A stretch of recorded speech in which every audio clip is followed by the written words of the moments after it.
রবিবারে সুন্দর একটা ভিডিও তোমাদের সামনে নিয়ে হাজির হয়ে গেলাম। রাধে রাধে বন্ধুরা, আমার চ্যানেলে সবাইকে স্বাগত। আশা করি তোমরা সবাই ভালো আছো। আর শুরুতেই এখানে মায়ের ঘরের সামনের দিকটা তোমাদের দেখাচ্ছি। তো এখন তো মায়ের এখানেই রয়েছি, কেন এত সকালে যাব না, কারণ এত সকালে তো বাজার বসে না।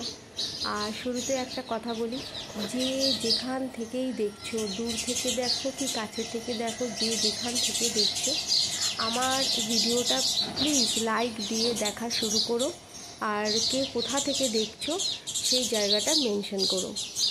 তো ভিডিওটা শুরু করা যাক। তা বাইরের একটু ভিউটা দেখতে দেখতে, আর ওই পাশে তারের মধ্যে দেখো 3-4টের মতো চড়াই হয়তো এসেছে, 4টের মতো তো আছে, কি কিচির মিচির করছে। এক একদিন এমনও হয় বারান্দায় চড়াইয়ের বৈঠকখানা বসে, মানে বারান্দায় বেরিয়ে দেখি এত কিচির শব্দ ঘরের থেকেই শোনা যায়। বারান্দায় বেরিয়ে দেখি কত যে চড়াই পাখি, তোমাদেরকে কি বলবো, এত কিচিরমিচির শব্দ করছে যেন মনে হচ্ছে ওরা ঝগড়া করছে কিছু নিয়ে। তাও ওদের ওই কাণ্ড কারখানা দেখতে একটু রান্নাঘরে এলাম। তো এখন বাজে 6:45, আর এই যে কাঞ্চনজঙ্ঘা এক্সপ্রেসটা যাচ্ছে। অ্যাকচুয়ালি এই গাড়িটা ঠিক 6:30টার সময় শিয়ালদা থেকে এই দিক দিয়ে, বিধাননগর এই দিক দিয়ে বেরিয়ে যায়, কিন্তু আজকে দেখছি 6:45 এখন ট্রেনটা যাচ্ছে। হয়তো সিগন্যাল দেরি ছিল। তো ওখান থেকে বাজার থেকে বাড়িতে চলে এসেছি, আর এই জায়গা মতো জিনিসগুলো আবার গুছিয়ে রাখছি, কারণ যখন ঘর মুছেছি তখন এগুলোকে সব সরিয়ে মুছেছি, কারণ এখনও আমার র্যাকটা আনা হয়নি। তো আমি বন্ধুরা একটা স্টিলের র্যাক দেখেছি, ওই যে ওখানে থালা বাসনও থাকবে, আমি অনেকের বাড়িতেও দেখেছি বেশ বড়। এটা ওয়াল হ্যাঙ্গিং হয়, ওয়াল হ্যাঙ্গিং হলে বেশি সুবিধা হয়, যত নিচটা খালি থাকবে তত বসা ওঠার সুবিধা, হাঁটা চলার সুবিধা। তা ওয়াল হ্যাঙ্গিং, তো বন্ধুরা ওইটার দাম চেয়েছে 1600 টাকা আমাদের এখানে। তো ওরকম ওয়াল হ্যাঙ্গিং র্যাক স্টিলের তোমাদের ওখান মানে যে যেখানে থাকো সেখানে কীরকম দামের মধ্যে পাওয়া যায় অবশ্যই একটু জানিও। একটা তো আনতে লাগবেই, না আনলে অসুবিধা আছে। তো বন্ধুরা ওই মানে র্যাক আনবো করে দেখো কত দেরি হয়ে গেল, আর এখন তো সামনে হাতে গোনা মাত্র কটা দিন দুর্গা পুজো। তো পুজোর মধ্যে আগে যদি এই র্যাকটা নিয়ে আসি, এখনও তো সেরকম কিছু কেনাকাটি করিনি বন্ধুরা। আর একটা চুড়িদার কিনেছি, যে চুড়িদারটা তোমাদেরকে অনলাইনে এসেছে সেটা দেখিয়েছি। আর এই দেখো এই গাছটা একদম নষ্ট হয়ে গেছে, এটা জেট প্ল্যান্ট ছিল। তো এটা এখন ফেলে দিতে হবে, ফেলে দিয়ে ঠিক করে রাখতে হবে। তা বাজার থেকে এই দেখো কদবেল, চালতা, সবজি সব নিয়ে এসেছে। তো ওই র্যাকটার কথায় আসি, ওই র্যাকটা তো পুজোর আগে যদি আনি, এখন 1600-1500 টাকা দিয়ে ওই র্যাক আনবো। তারপরে ধরো জামা কাপড় একটু কেনা হয়নি, কাউকে এখনও অবধি কিছু দিইনি, হ্যাঁ, তো সবই তো দরকার। তা ঠিক করেছি এখন পুজোর আগে আর র্যাকটা আনবো না, আনলে পুজোর পরেই নিয়ে আসবো। আর একটু কতগুলো জায়গায় আছে এখানে, আর একটু কয়েকটা জায়গায় একটু খোঁজ করে নিই, দেখি কীরকম কী দামের মধ্যে। আর তোমাদের ওখানে এইরকম র্যাকগুলো কীরকম দামের মধ্যে পাওয়া যায় একটু জানিও তো। ওয়াল হ্যাঙ্গিং সব বাসন টাসন থাকবে, আর নিচে রাখতে চাইছি না, একটু ওইভাবে রাখলে সুবিধা হয়। আর বন্ধুরা নিয়ে এসেছি সবজি, আর নিয়ে এসেছি চিকেন, আজকে চিকেন হবে, আর কোনো মাছ আনিনি। আর এইদিকে দেখো দুধ গরম করে ফেলেছি, ভাতের চাল ভিজিয়ে রেখেছি, তা খাবো একটু লিকার চা। চেষ্টা করছি বন্ধুরা দুধ চাটা ছেড়ে লিকার চাটা খাওয়ার, কারণ আমি সকালবেলা ওই বাড়ি থেকে যখনই এই বাড়িতে আসি একটু দুধ চা খাই, আবার ধরো সন্ধ্যেবেলা দুধ চা খাই। আবার যদি সকালে এখানে থাকি তাহলে কী হয়, সকালবেলা লিকার চা খাই চিনি ছাড়া, দুপুরবেলা আবার একটু দুধ চা খাই। তো বন্ধুরা চেষ্টা করব না, এটা করতেই হবে যে দুধ চাটা যেন সন্ধ্যেবেলা একটা টাইমে খাওয়া হয়, আর সকালবেলা লিকার চা, আর দুপুরবেলা লিকার চাই খাওয়ার চেষ্টা করব। যদি একটু পাতিলেবু দিয়ে খাই একটু ভালো লাগবে। আর বন্ধুরা এই যে এটা হচ্ছে চালের প্রথম ধোয়া জলটা, এটা একটু গাছে দিলে মানে গাছের পক্ষে খুবই উপকার, কারণ যেটা আমরা সরিষার খৈল দিই, সরিষার খৈল তো গরম, এমনিতেই যা গরম, আর আজকে সকাল থেকে তো গুমোট হয়ে রয়েছে। তো সরিষার খৈল দিলে গাছের বেশিটা দিলে না গাছের ক্ষতি হবে। তা আমি এটা ইউটিউবে একজনের চ্যানেলে থেকেই জানতে পেরেছি। তার থেকে যদি এই পাতলা একটা সারটা দেওয়া যায়, মানে এটা হচ্ছে চাল ধোয়া প্রথম যে জলটা সেটাই আমি এটা গাছে দিলাম। আর এই যে বন্ধুরা একটু লিকার চা খেয়ে নিলাম, চিনি ছাড়াই খাই আমি লিকার চা। আর এইদিকে ভাত হয়ে গেছে, ডাল সেদ্ধ হয়ে গেছে। এবার ডালটা সম্বাদ দিয়ে দেবো, পেঁয়াজ ছাড়াই সম্বাদ দেবো। আর এদিকে একটু আলু কুচিয়ে রেখেছি, তার মধ্যে একটু পেঁয়াজ কুচি দিয়েছি, লঙ্কা কুচি দিয়েছি, আর দিয়েছি ছোলার বেসন অল্প করে, চালের গুঁড়ো, নুন আর হলুদ। এইটা দিয়ে ভালো করে মাখিয়ে এটা দিয়ে একটু আলু ভাজবো। এটাতে না আলু ভাজাটা না কড়কড়া হয়, কেন চালের গুঁড়োটা থাকে তো, চালের গুঁড়োর জন্য কিন্তু কড়কড়া ভাবটা হয়। এই যে বন্ধুরা কিছুটা করেছি, টিফিন গাড়িতে রেখেছি, আর বাকিটাই করছি। এখানে তো রান্নাঘরে তো আমার জানলা খুলে রান্না করাই যায় না, এক তো হাওয়া, আর মানে হাওয়া তো আছেই, সব সময় হাওয়া থাকে। আরেকটা হচ্ছে, প্রথম হচ্ছে বন্ধুরা পায়রার ভীষণ উৎপাত, আর পায়রার ওই যে পালকগুলো উড়ে উড়ে যদি খাবারে পড়ে তাহলে হয়ে গেল সেই খাবার। ওই জন্য বন্ধ করেই রান্না করতে হয়। আর টিফিন কিছুই করিনি বন্ধুরা, জলমুড়ি খাবো, তাই দেখলে তো তোমরা, একটু জলমুড়ি ভিজিয়ে নিয়েছি।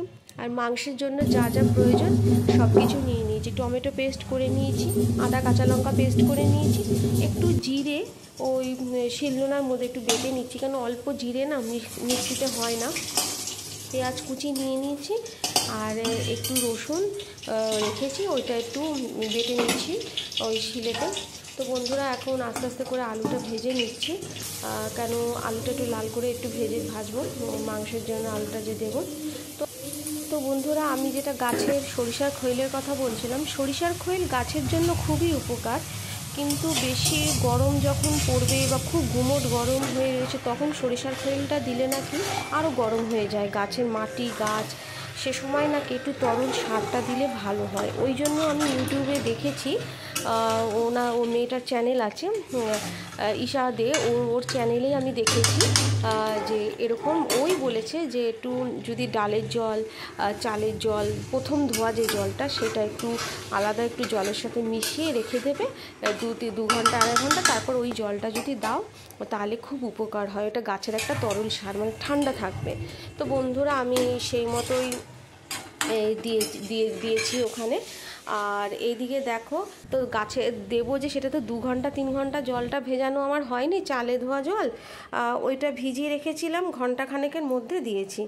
আর এইদিকে দেখো বন্ধুরা ওইদিকে শাকটাও করে নিচ্ছি, আর এইদিকে দেখো কাজগুলো করে নিচ্ছি, মানে মুড়ির প্যাকেট এনেছে, মুড়িটা ঢেলে রাখছি। আর যেই আটাটা আনতো না, আটাটা না খুব রুটিটা শক্ত হয়ে যাচ্ছে, তা আজকে ও অন্য গমের আটা নিয়ে এসেছে, মানে গম যেখানে ভাঙায় ওখান থেকে আমরা আটা নিয়ে আসি, দেখা যাক এই আটাটা কীরকম হয়। তো বন্ধুরা তোমরা দেখতে থাকো। আর একটা কথা বারবার বলছি, যে যেখান থেকে দেখছো আমার ভিডিওটা প্লিজ লাইক দিয়ে ভিডিওটা দেখা শুরু করো, আর কোথা থেকে দেখছো অবশ্যই জায়গাটা মেনশন করো। আর আমি যদি কিছু ভুল বলে থাকি তার জন্য ক্ষমা চেয়ে নিচ্ছি, অবশ্যই আমাকে তোমরা ভুলটা ধরিয়ে দিও। তোমাদের সাথে কথা বলতে বলতে এদিকে কিন্তু দেখো সব কাজগুলো হয়ে গেছে, আর আমি খাবারগুলো নিচের থাকে রাখি, ওপরের সব কাজ কমপ্লিট করে নিয়েছি। সকাল থেকে যেমন গুমোট গরম ছিল তেমনি কিন্তু বৃষ্টিও হয়েছে। আর এই যে এখন একটু আপেল খাবো, আপেল খেয়ে নিচ্ছি, তার খানিকক্ষণ পর আমি স্নান করতে যাব। তো চলো বন্ধুরা আমি স্নান করা হয়ে গেছে, ঠাকুরের নাম নেওয়াও হয়ে গেছে, আর আমাদের কিন্তু দুপুরের খাওয়া দাওয়া হয়ে গেছে। এ দেখো আবারও বৃষ্টি, এই বৃষ্টি শুরু হচ্ছে। কোথায় সামনে পুজো আসছে, হাতে গোনা মাত্র কটা দিন জানো, আমাদের ঘর এখনও অবধি ঘর ঝাড়া হয়নি, ঘরটা ঝাড়তেই লাগবে এর মধ্যে, না হলে কি করে যে হবে বন্ধুরা। যতই পুজো কাছে আসে ততই কিন্তু ঘরে কাজকর্ম অনেক বেড়ে যায়। সারা বছর তো আমরা কাজকর্ম করছি, কিন্তু পুজো আসার আগে এই কাজকর্মগুলো কিন্তু আরও বেড়ে যায়।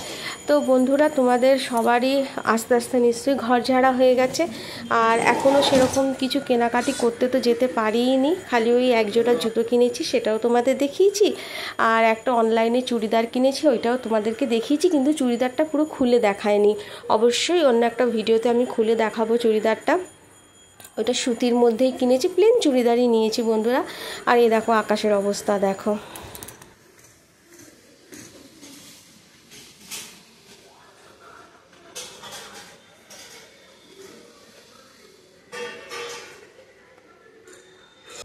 তো বন্ধুরা আমি এখন একটু খাটের জানলার ধারে বসে রয়েছি। তো দেখো কীরকম আবার বাইরে কীরকম রোদেও আবার হালকা হালকা রোদ উঠেছে। এবার কাঁচেতে না মোবাইলে আলোটা কীরকমভাবে ফ্ল্যাশ হচ্ছে, ওই জন্য জানলায় এই আবার একটুখানি মানে চাদরটাকে টানিয়ে দিলাম, কারণ আমাদের তো জানলায় পর্দা লাগানো হয়নি, চাদরটাকে একটু টানিয়ে দিলাম। প্রচণ্ড গরম, পাখা চালিয়ে দিয়েছি, গুমোট গরম হয়ে রয়েছে। এই যে চুলটা মুছে নিচ্ছি বন্ধুরা, কি করব, চুল পুরো ভিজে, চুলটা খুলেছি টপ টপ করে জল পড়ছে চুল থেকে।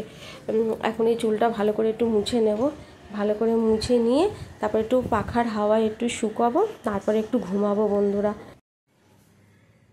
চলে এসেছি, সন্ধেবেলা হয়ে গেছে বন্ধুরা, আমার পুজো দেওয়াও হয়ে গেছে, দেখতেই পাচ্ছ আমার পুজো দেওয়া হয়ে গেছে। তো এখন খাবো একটু চা। আর আজকে কেন জানি না দুপুরবেলার দিকে একটু কপালটা যন্ত্রণা করছিল, ঘুম থেকে ওঠার পর দেখলাম যন্ত্রণাটা অনেকটা কমেছে। তো এখন আগে দুধ গরম বসিয়ে দিচ্ছি, তারপর একটু দুধ চা খাবো বন্ধুরা সন্ধ্যাবেলা।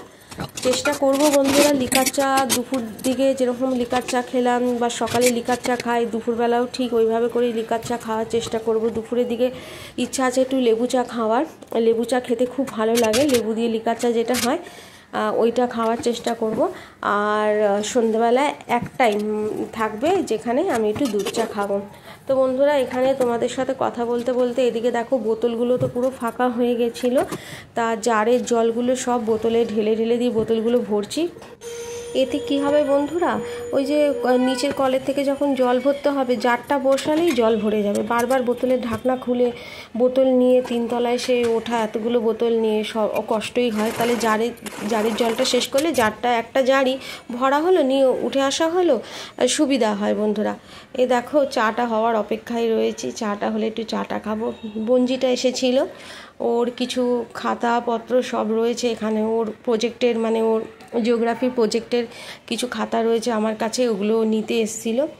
তো খানিকক্ষণ একটু বসে আমি বললাম চা খাবি, বললো যে না ও চা খায় না বন্ধুরা, এমনি তো চা খায় না, কফিটা মাঝে মধ্যে খায় কিন্তু চাটা একদমই খায় না। আর এই যে দেখো ও একটু বিস্কুট নিয়ে খেলো, এই যে আবার বলছে জল খাবো, ওখান থেকে জল নিচ্ছে। তো বন্ধুরা আমার ভিডিওটা কেমন লাগছে অবশ্যই জানিও, আর তোমাদের সাথে তো সব কিছুই শেয়ার করি। তো আজকের এই ভিডিওটা তোমাদের যদি ভালো লেগে থাকে অবশ্যই কমেন্ট করে জানিও, আর অবশ্যই জামা কাপড়, ঠাকুরের ড্রেস আর যা যা পুজোর জন্য যা যা কিনবো সব তোমাদের সাথে শেয়ার করব। তোমরা সবাই ভালো থেকো, সুস্থ থেকো, রাধে রাধে।